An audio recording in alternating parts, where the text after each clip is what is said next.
Hello dear friend, इस video में हम क्वेश्चन डिस्कस करेंगे UP PGT physics 2000 solution and this is part 7 question number 61 से 70।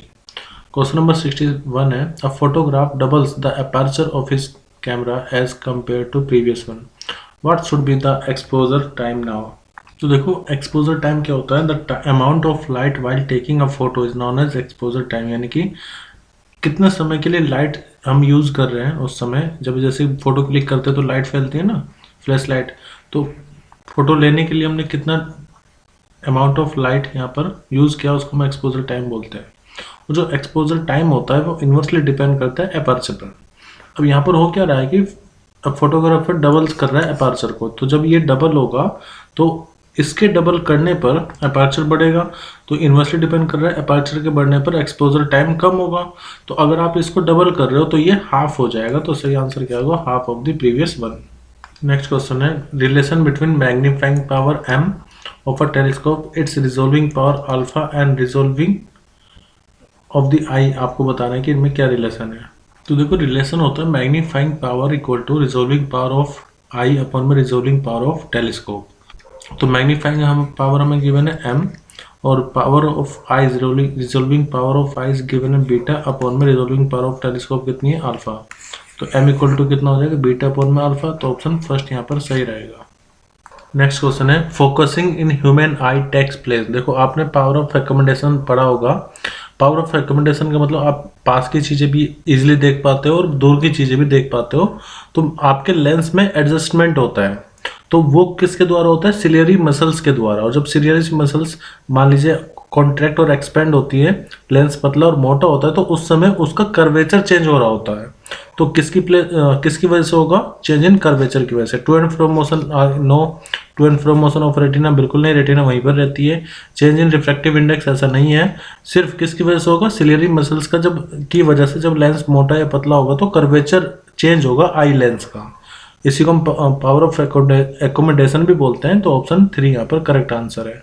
Next question है two light beams are coherent कब होंगी।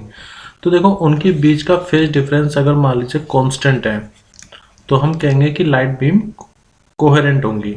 अब पहले में दे रखा है phase difference between them is 0, फिर phase difference between them is constant, wavelength of both beams are equal या wavelength of beams are different. देखो कोहेरेंट की बात करें तो हम फेज डिफरेंस की बात करेंगे। अब 0 या कांस्टेंट, तो अगर मैं कांस्टेंट लूँ तो कांस्टेंट में 0 तो खुद में आ गया, 0 भी आ गया, 1 भी आ गया, 2 भी आ गया, π/2 भी आ गया, π/3 भी आ गया, मतलब जितने भी वैल्यूज होंगी वो सब कांस्टेंट में इंक्लूड हो रही है। तो इन दोनों में से जो मोस्ट अप्रोप्रिएट आंसर होगा वो रहेगा कांस्टेंट, क्योंकि कांस्टेंट के अंदर 0 भी आ गया है। लेकिन 0 बोलो तो फिर ये सब वैल्यू नहीं आएंगी, तो इसलिए मोस्ट अप्रोप्रिएट आंसर रहेगा option 2, phase difference between them is constant. Next question है in YDSC experiment two slits are separated by. देखो पहले मैं एक डायग्राम बना देता हूँ जिससे ये सब समझना आसान हो जाएगा। ये है स्क्रीन और ये है स्लिट। यहाँ पर ये स्लिट है, स्लिट के बीच का जो सेपरेशन होता है उसको हम स्मॉल d से डिनोट करते हैं, और स्लिट और स्क्रीन के बीच की जो दूरी होती है उसको हम कैपिटल D से डिनोट करते हैं। और जो बीटा होता है वो होता है लैम्डा कैपिटल D अपॉन में स्मॉल d। यहाँ पे बोला हुआ है कि two slits are separated by a distance of 0.10 millimetre, यानी कि स्मॉल d की वैल्यू में बता दी 0.10 मिलीमीटर है। And the distance between the screen and slit, जिसको हम कैपिटल D बोलते हैं, वो 20 सेंटीमीटर है। The observe interference fringes width, जो यानी कि फ्रिंज विड्थ यानी कि बीटा की वैल्यू गिवन है 1.10 मिलीमीटर। तो आपको बताना है कि लैम्डा कितना होगा, तो इसी फॉर्मूले का इस्तेमाल कर लेते हैं लैम्डा निकालने के लिए। So lambda will be equal to beta into में स्मॉल d अपॉन में कैपिटल D। बीटा कितना 1.10 मिलीमीटर, मतलब 10 की पावर माइनस के 3। स्मॉल d की वैल्यू 0.10 10 की पावर माइनस के 3 अपॉन में स्मॉल d कितना 20 इंटू 10 की पावर माइनस के 2। तो जो आंसर आएगा ये आएगा मीटर में, ठीक है। लेकिन जितने भी ऑप्शन आप देख रहे हो उन सब में एंगस्ट्रॉन में गिवन है, तो मैं क्या करूंगा इसमें बाद में मल्टीप्लाई करूंगा। मीटर को एंगस्ट्रॉन में बदलने के लिए 10 की पावर 10 की मल्टीप्लाई। तो जब आप इसको सोल्व करोगे आंसर आएगा 5500 एंगस्ट्रॉन, यानी कि ऑप्शन फर्स्ट यहाँ पर सही रहेगा। नेक्स्ट क्वेश्चन है select the correct statement from the following. अब इस सभी स्टेटमेंट में आप देखो फ्रेजनल फ्रोनोफर डिफ्रैक्शन के बारे में बोला गया है, तो इनको पहले समझ लेते हैं, उसके बाद आंसर खुद मिल जाएगा। देखो difference between Fresnel diffraction and Fraunhofer diffraction. अगर आप फ्रेजनल और फ्रोनोफर में से वर्ड को देखो तो ज़्यादा बड़ा वर्ड कौन सा है, जो लंबा वर्ड है या ज़्यादा बड़ा जो वर्ड है वो है फ्रोनोफर। अब एक चीज़ ध्यान रखना, यहाँ पर मेनली एक चीज़ पकड़ लो, सोर्स और स्क्रीन। अब सोर्स और स्क्रीन में जहाँ पर दूरी ज़्यादा होगी ना वो, या बड़ी होगी दूरी, वो रहेगा फ्रोनोफर डिफ्रैक्शन। तो फ्रोनोफर डिफ्रैक्शन में सोर्स और स्क्रीन की दूरी बहुत बड़ी होती है, बहुत ज़्यादा होती है।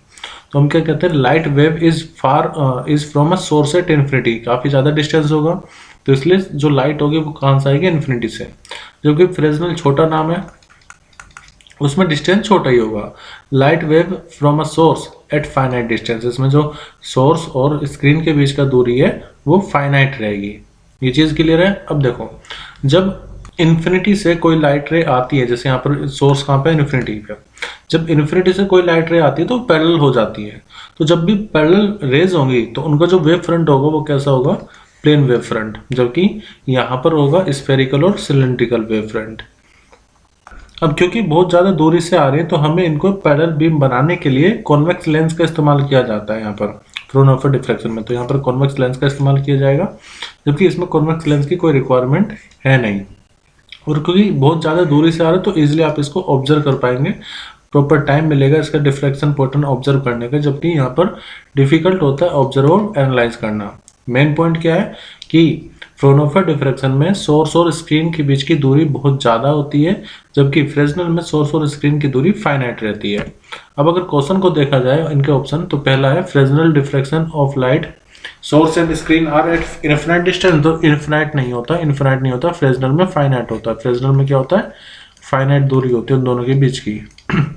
Second option, Fresnel diffraction light source and screen are at infinite distance from the diffraction pattern. तो बिल्कुल फ्रोनोफर में मैंने आपको बताया था जो सेपरेशन होता है वो बहुत ज़्यादा बड़ा होता है, नाम भी तो बड़ा है फ्रोनोफर, तो इसलिए इनफिनाइट डिस्टेंस इसमें होता है। तो ये स्टेटमेंट सही हो जाएगी। थर्ड स्टेटमेंट है, in Fresnel diffraction only light source is at infinite distance from the diffraction. तो ऐसा नहीं है। और Fresnel diffraction only screen is at, देखो ऐसा नहीं है, दोनों का दूरी के बारे में हम बात कर रहे हैं, सोर्स और स्क्रीन की दूरी के बारे में हम बात कर रहे हैं। फ्रेजनल में सोर्स और स्क्रीन के बीच की दूरी फाइनाइट रहेगी, फ्रोनोफर डिफ्रैक्शन में सोर्स और स्क्रीन के बीच की दूरी इनफिनाइट रहेगी, इसलिए ऑप्शन 2 यहाँ पर सही होगा।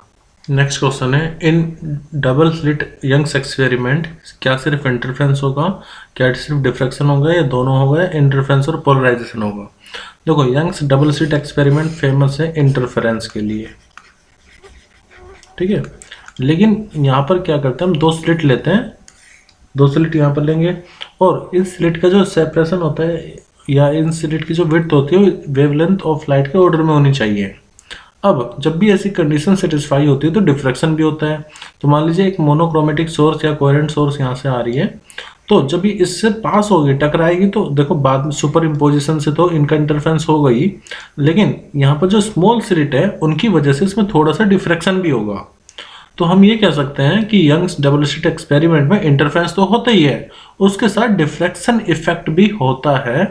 तो इसलिए सही आंसर होगा ऑप्शन 3। देखो जहां पर भी इंटरफेरेंस हो रहा है वहां पर डिफ्रैक्शन होता है, लेकिन ऐसा हम नहीं कह सकते कि जहां पर डिफ्रैक्शन हो रहा है वहां पर इंटरफेरेंस होगा।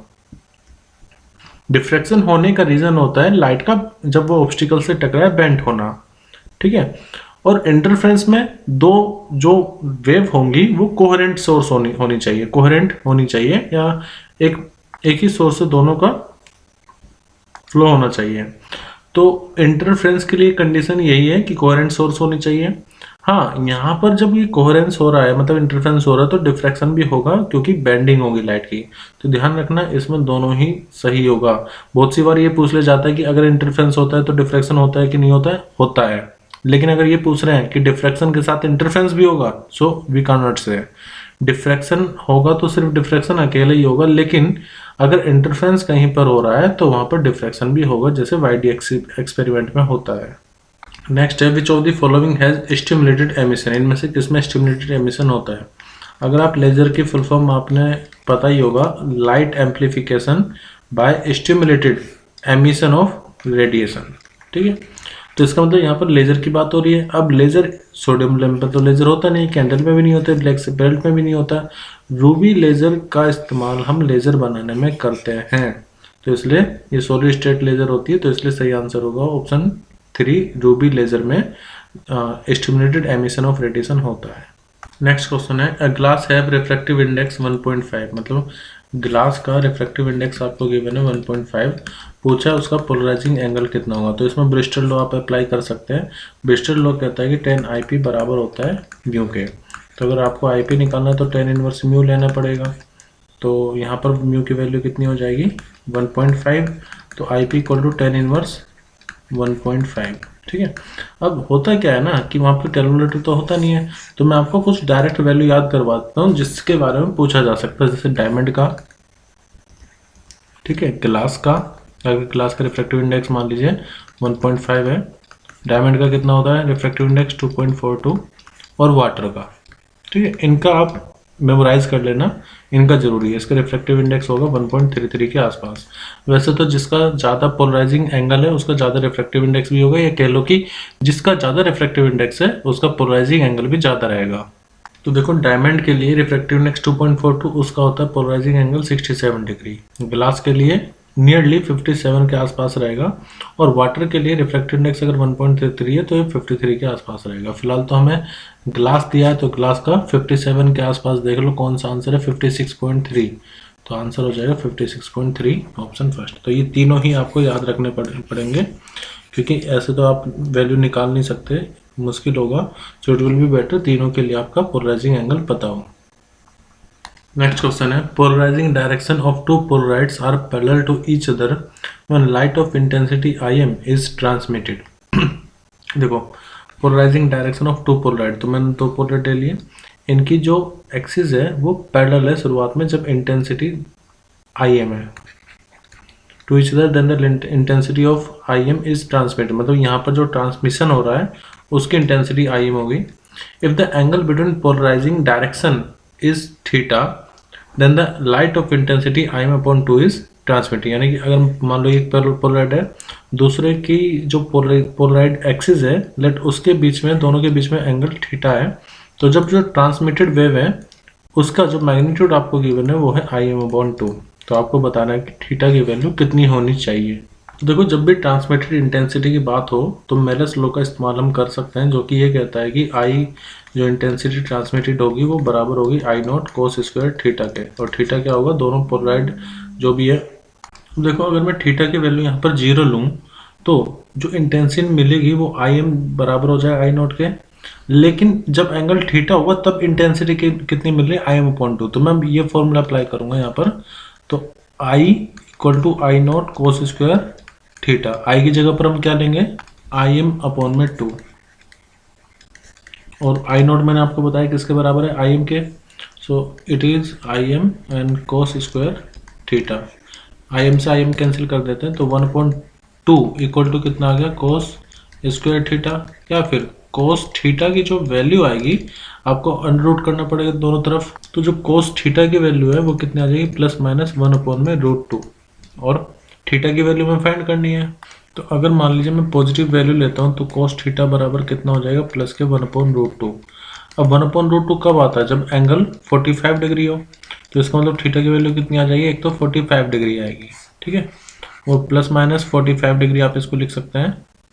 लेकिन जब आप माइनस वैल्यू लेंगे तो cos theta equal to minus के 1/√2। अब ये देखो कि माइनस कब आता है, ऑल स्टूडेंट टेक कॉफी, तो cos थीटा की वैल्यू पॉजिटिव कब कब होती है, फर्स्ट क्वाड्रेंट में और फोर्थ क्वाड्रेंट में, जबकि सेकंड और थर्ड क्वाड्रेंट में cos थीटा की वैल्यू नेगेटिव होती है।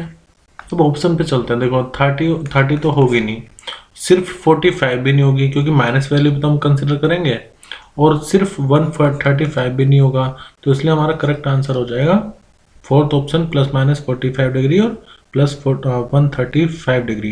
ये माइनस क्यों आ रहा है, मान लीजिए 45 डिग्री तो इस तरफ हो जाएगा जब आप एंटी क्लॉकवाइज जा रहे हो, लेकिन जब आप क्लॉकवाइज जाओगे तब वो माइनस के 45 में भी यही वैल्यू आएगी। मतलब आप इसको इस तरफ घुमा रहे हो या आपको इसको इस तरफ घुमा रहे हो, दोनों में ही एंगल क्या है 45 डिग्री का। लेकिन अगर आपने 135 डिग्री घुमा दिया तब भी इंटेंसिटी Im/2 ही रहेगी।